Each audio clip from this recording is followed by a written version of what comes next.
Buen día, amigos. Los saludamos afectuosamente. Este es el programa El Sindicato Hoy. Nos acompaña la maestra María del Refugio Soto, maestra de japonés de la Facultad de Economía, Contaduría y Administración. Comenzamos. Un espacio del Sindicato de Trabajadores Académicos de la Universidad Juárez del Estado de Durango, El Sindicato Hoy. Le damos la bienvenida a la maestra María del Refugio Soto. Maestra, bienvenida. La maestra Cuquita, que es como la conocemos con mucho cariño, y en reconocimiento a su gran especialidad. Ella es la experta en japonés en la Facultad de Economía, Contaduría y Administración. Pero antes de iniciar con esta entrevista, quisiera yo enviarles un mensaje a todos los universitarios, no solamente a nuestros agremiados, sino también a todos los universitarios.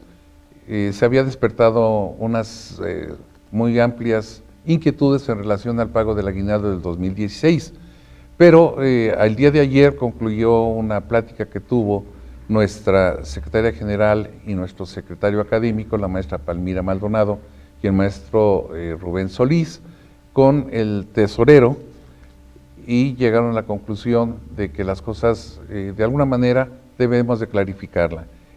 Para su propia tranquilidad le podemos comentar, el aguinaldo no va a ser grabado, 1, 2, si quiere usted que se lo paguen por medio de transferencia electrónica, solamente no haga nada en ese sentido, pero si quiere usted que le paguen en cheque, tiene que ir y hacerle del conocimiento de la tesorería. Y el tercero, es importante y le sugerimos que actualice usted sus datos, tanto del Registro Federal de Causantes como cédula de identidad, con el objeto de que no tenga usted problemas con la Secretaría de Hacienda y Crédito Público. Debemos de tener presente que somos causantes y como tales tenemos una gran responsabilidad y así nos vamos a evitar problemas. Así es que no vamos a pagar impuestos por nuestra gratificación. Maestra, bienvenida. Me da mucho gusto tenerla por aquí. Platicamos intensamente cuando nos encontramos ahí en los pasillos de la FECA y realmente yo le tengo mucha admiración por su especialidad. ¿Qué le parece si antes de comenzar con esta plática manda usted un saludo a todas las personas que nos están viendo en este momento en japonés y después nos los pone usted en español? Claro que sí. Minasan, ohayo gozaimasu, o genki desu ka? Buenos días a todos, ¿cómo están? Y pues quiero agradecer pues la invitación a esta entrevista, pero antes que nada pues quisiera hacer una aclaración. Yo no soy experta en japonés, pues ese atributo realmente requiere de mucho tiempo pues de estudios lingüísticos especializados en la lengua, y definitivamente esa no es mi especialidad. Yo no soy lingüista en el idioma japonés, pero pues accidentalmente incursioné en este idioma que me ha llegado a gustar y realmente ha sido muy gratificante en mi vida profesional. ¿Cómo fue, maestra, que le llamó la atención incursionar en este idioma que para mí en lo personal se me hace muy complicado?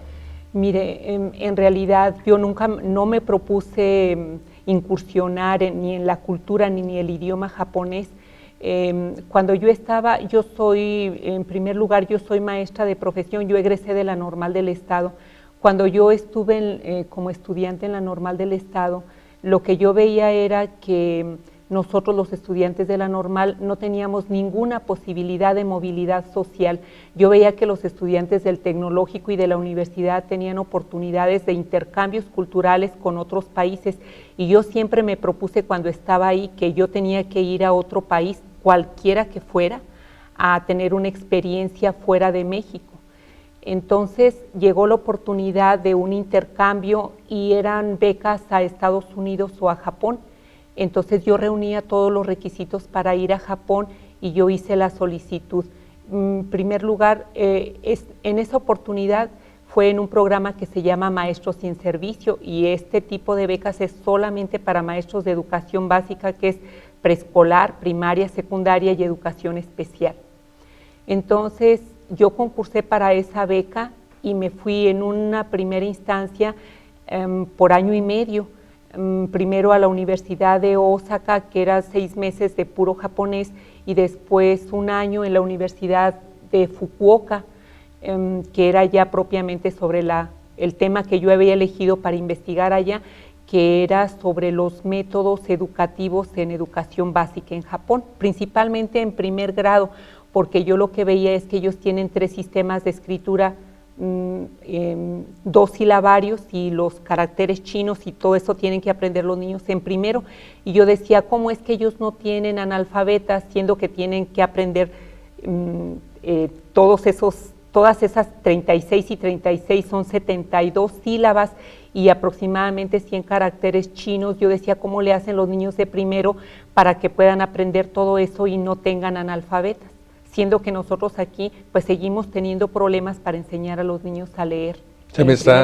Fíjese que maestra está tocando el punto que era una de las preguntas que yo le iba a hacer. ¿Por qué es tan complejo el japonés?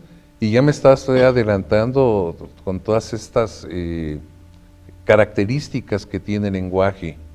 Mire, siguiendo con este curso de cómo fue que yo me interesé en el idioma japonés, fue de esa manera como llegué, o sea, se me presentó la circunstancia y yo simplemente la tomé. De hecho, cuando yo vi el formulario de la Embajada de Japón, yo dije, ¿cómo le voy a hacer para...? Yo veía que eran dibujos, casitas, lo que era el idioma japonés, pero todos los idiomas tienen una lógica. Yo, cuando regresé de esa primera oportunidad, yo venía ahora sí con la convicción de que yo tenía que regresar a Japón porque no había aprendido bien la lengua. O sea, año y medio para aprender un idioma extranjero realmente es muy poco tiempo, claro, aunque viva directamente con la lengua. ¿Y por qué regresar a Japón? Porque Japón es el único país que tiene como idioma oficial el japonés.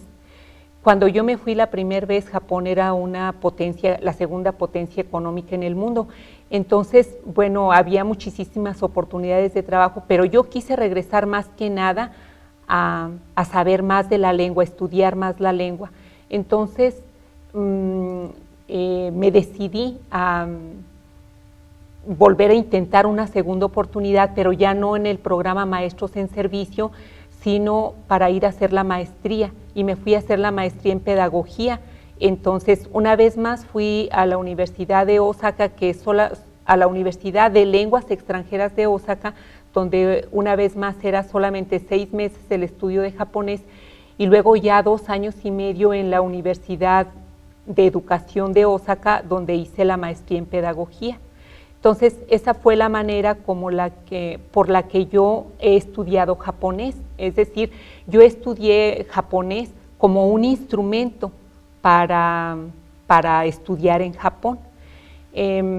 Ahora, en relación a las características del idioma japonés, pues tiene una parte que para nosotros es compleja, porque usted dice, tiene 3 sistemas de escritura, pero estos 3 sistemas de escritura perdón, son muy parecidos al español, es decir, fonológicamente hablando, el sistema de escritura es diferente porque ellos tienen 3 sistemas de escritura: hiragana, que es un silabario son 36 sílabas, katakana, otras 36 sílabas, y los caracteres chinos, que tiene que aprenderse cuando menos 2000 para poder leer el periódico. 2000, maestra. 2000 caracteres. Ah, caray.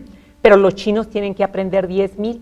Ah. Entonces, bueno, sí, porque los japoneses importaron los caracteres chinos. Ellos ya habían desarrollado un idioma oral, pero no tenían un idioma escrito. Entonces copiaron los caracteres chinos de la cultura japonesa y la adaptaron a lo que ellos ya sabían, a la lengua oral que ellos ya habían desarrollado. Entonces, ahora en esos caracteres chinos ellos tienen una lectura japonesa y una lectura china. Entonces, esto hace que la escritura del japonés nos parezca a nosotros que tenemos un idioma económico, porque todos los idiomas romances o latinos son idiomas económicos. Lo que quiere decir es que con pocos caracteres, con pocas grafías, usted puede escribir todo y puede lo que, leer todo lo que todo lo usted que se quiera de requiera. manera infinita. Pero pues acá en este sistema de escritura, 3 sistemas de escritura, ellos los combinan al mismo tiempo, combinan hiragana, katakana y los caracteres chinos. Y esto hace, maestra, que de alguna manera sea un nivel cultural de mayor exigencia.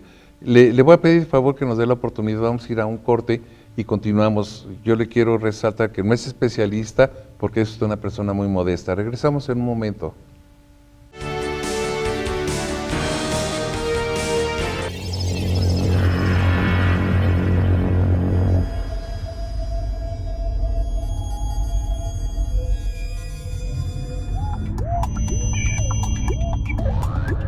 En nuestra máxima casa de estudios, algo importante se está gestando.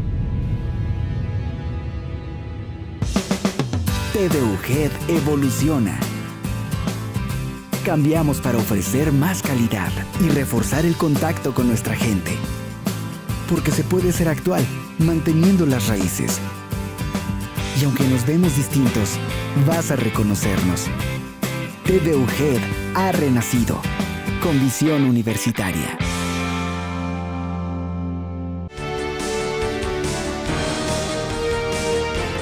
Bueno, continuamos con esta entrevista con la maestra María del Refugio Soto, Cuquita, como cariñosamente la conocemos y la tratamos. Constantemente nos encontramos ahí en los corredores de la FECA y es delicioso platicar con ella todas sus experiencias. Sí quisiera yo resaltar, ella no reconoce que es una especialista, sin embargo, sus viajes. ¿Cuántos viajes ha hecho a Japón, maestra? He hecho 4 viajes a Japón. 4 viajes a Sí. Japón. ¿Y cada viaje ha sido igual, maestra? No, mire, el primero fue de año y medio, como dije anteriormente, después fueron 3 años, después fui por 6 meses a participé en la elaboración de un libro para enseñar japonés a niños de quinto y sexto de primaria. Esto ya fue como maestra de japonés en la FECA. La Fundación Japón mandó unas convocatorias para participar con proyectos para la enseñanza de japonés y yo empecé ahí en la FECA enseñando japonés a niños de primaria todavía, tenía niños de quinto y sexto de primaria. Entonces hice un proyecto y lo aceptaron y me fui por 6 meses a la Fundación Japón en la elaboración de este libro, que precisamente ahorita está en proceso de reedición para poderlo publicar. Una actualización. Para poderlo publicar. Ah, qué bien, maestra. Y de estos viajes, independientemente de su contacto, ir acrecentando poco a poco el conocimiento sobre el idioma japonés, algo que le haya llamado en estos viajes, maestra, al margen de el origen de su visita a Japón. Mire, yo la primera vez que llegué a Japón, yo me enamoré de Japón. Yo antes no sabía nada de la cultura japonesa. O sea, no sabía tanto, no con profundidad no conocía de la cultura en general, porque es parte de la formación que uno tiene como maestro, conocía de la cultura en general de los principales países.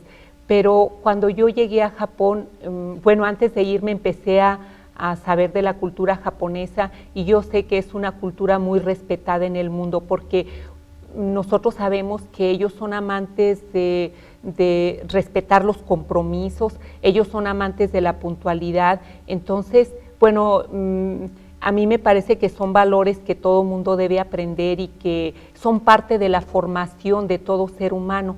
Entonces, esa fue parte de las razones por las que yo quería regresar a Japón. Japón, la cultura japonesa y el pueblo de Japón es como todos los países del mundo, tiene grandes virtudes y también tiene grandes problemas. Pero yo quisiera destacar lo que a mí me llama la atención de ellos. En primer lugar, nosotros vemos que están para ellos es un orgullo que la gente sepa que ellos son muy trabajadores, que en las peores circunstancias ellos pueden salir adelante. Ellos constantemente están buscando en otros países las cosas que ellos pueden aprovechar para su beneficio. Eso es lo que a mí me llama mucho la atención de ellos. Ellos, por ejemplo, una de las cosas que yo admiro mucho en ellos es su responsabilidad. Por ejemplo, un japonés lo invita a usted a su casa y usted va, entonces ellos siempre tratan de agradarle a usted, de que usted se lleve la mejor impresión. Incluso el gobierno japonés lo pone a uno en las mejores universidades, le pone las mejores experiencias, porque quiero decir que la beca de Japón es económicamente una de las mejores becas del mundo y cubre casi todo, cubre el viaje aéreo, ida y vuelta, cubre los gastos de educación en la universidad, porque es carísima la universidad en Japón, y los gastos médicos. Entonces, ellos quieren que nosotros nos traigamos lo mejor, pero también ellos quieren dar siempre la mejor cara hacia el mundo de lo que es Japón, y yo digo que sí lo han conseguido. Los japoneses todos se sienten orgullosos. Está muy mal que lo diga, pero yo creo que nosotros a veces como mexicanos nos sentimos mal. A veces pensamos, nosotros mismos no tenemos autoestima como mexicanos. No nos valoramos. Ándele, siendo que nuestra cultura es extraordinaria, pero nosotros no vendemos esa parte buena como mexicanos que tenemos. Los japoneses no, los japoneses han sabido dar esa imagen al exterior de que ellos son de lo mejor que, o sea, si hay algún país que ir a visitar, hay que ir a visitar a Japón, porque ellos se esmeran. Sobre todo una cosa que es un gran contraste con México, es que no hay impunidad. Usted puede ver en NHK, en la televisión cultural japonesa, sale un criminal, que se cometió un crimen, vamos a decir, un suicidio o un robo. Pasa y pasa y pasa, porque hay tan pocos índices de criminalidad que pasa muchas veces, pero no pasa mucho tiempo sin que le diga, el presunto ladrón o el presunto suicida ya fue capturado. O sea, se da no nada más que se presente al delincuente, sino que ¿cuál fue el seguimiento de su juicio y la penalización que se mereció? En muy poco tiempo lo sacan, porque lo sacan. Entonces, y también la confianza que usted tiene es que a usted se le pierde algo y usted sabe que lo encuentra, porque lo encuentra. Yo una vez dejé mi bolso arriba del tren, y cuando ya iba a otro lugar me di cuenta, porque ahí llevaba la sombrilla, me di cuenta que había olvidado. Yo regresé ahí con el oficial de la estación del tren y le dije, olvidé mi bolsa en el tren que iba de tal estación a tal estación. Me dijo, ¿a qué hora lo abordó? Más o menos en qué número de carro usted venía, y ya le dije todas las características. Se comunicó con el jefe de estación de esa línea del tren y me dijeron, ¿en cuál estación le queda más cerca para que vaya a recoger su bolso? ¡Qué maravilla! No, es incomprensible para nosotros, pero esas es las cosas de la cultura japonesa que yo más estimo. Lo que dice usted de las cualidades en cuanto a formalidad, en cuanto a este afán de hacerles sentir como anfitriones, se ve reflejado en la regularidad de la calle, maestra. O sea, podemos, ¿cómo decimos aquí en México? Candil de la calle, oscuridad de tu casa, ¿verdad? Pero acá, según lo que usted me comenta, son congruentes en cuanto a su vida interior y a su vida exterior, es decir, con el tono y el contorno. No hay cambio en la conducta del japonés. No, mire, ellos son también responsables con ellos mismos, o sea, no hay ladronicio en la cultura japonesa en general, con ellos mismos. Esta cultura ética es con ellos mismos, pero lo que sí es que también son con ellos mismos muy exigentes, y sí hay, en japonés se llama ijime, pero lo que es también el bullying o el acoso laboral también existe en Japón. De hecho, también cuando en 1996 que yo regresé de hacer la maestría, era un tema de gran importancia en la dieta, o sea, en el Congreso japonés. De hecho, no sé si todavía sea vigente, pero el mayor índice de suicidio infantil estaba en Japón. O sea, con ellos son muy, muy, muy exigentes. sí son responsables, con ellos mismos sí se entregan las cosas a tiempo, entre ellos mismos no se roban, pero sí son muy exigentes y ellos también, o sea, pues tienen los defectos que en toda sociedad existe. Con ellos son muy exigentes y esa exigencia causa el suicidio y también hay acoso laboral. Y también cuando yo fui, pues era una cultura muy machista, o sea, como pude ver las cosas buenas, pude ver las cosas malas. Como toda sociedad, maestra. Toda sociedad, exactamente. Como toda sociedad tiene sus propias características, sí. Algunos puntos se acentúan más que otros. Sí, definitivamente sí. Maestra, estamos casi a punto de terminar nuestro programa. Me gustaría que pudiera usted mandar un mensaje a quien está viendo. ¿Por qué juzga usted pertinente e importante que pudiera pues, tomar clases de japonés? Y sobre todo si es en la FECA, mejor. Claro que sí. Mire, bueno, agradezco esta gran oportunidad. Sí, en realidad, ¿por qué yo invitaría a la gente a estudiar japonés? En primer lugar, porque cuando uno estudia otro idioma, tiene la oportunidad de incursionar en la cultura a la que pertenece ese idioma. Cuando uno incursiona en esa cultura, uno ve los grandes valores por los que un pueblo es respetable ante el resto del mundo. Eso es lo que ofrece la cultura japonesa. ¿Y por qué ir a estudiar al Centro de Idiomas? Bueno, yo lo que puedo decir es que, aunque yo no soy hablante nativa del japonés, sí ofrezco esta experiencia porque cuando uno aprende una lengua extranjera, aprende de esa metodología. Entonces, nosotros en el Centro de Idiomas de la FECA tenemos esa metodología. Nosotros entendemos bien el idioma español y sabemos la metodología para enseñar el idioma japonés como lengua extranjera. Hay un sitio en internet de Kira Teachings.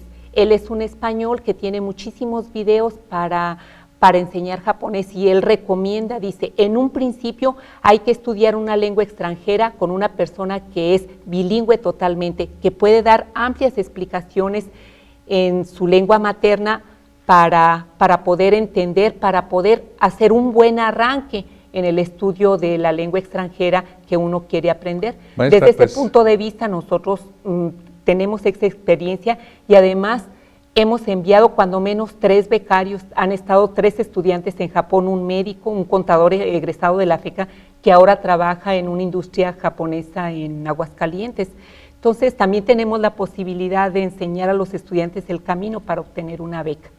Maestra, pues muchísimas gracias.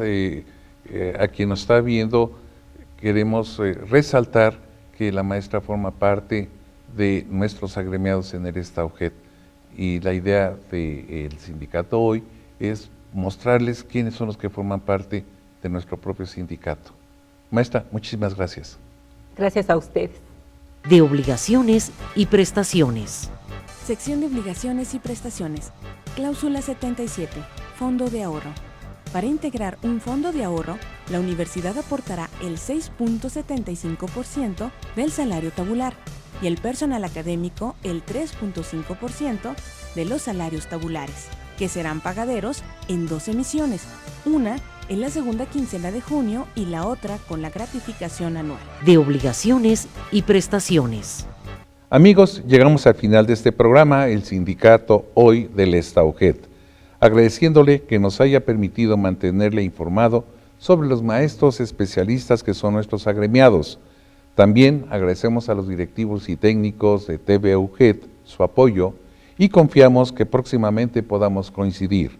Puede hacer llegar sus comentarios al correo germanoy@gmail.com. Hasta pronto.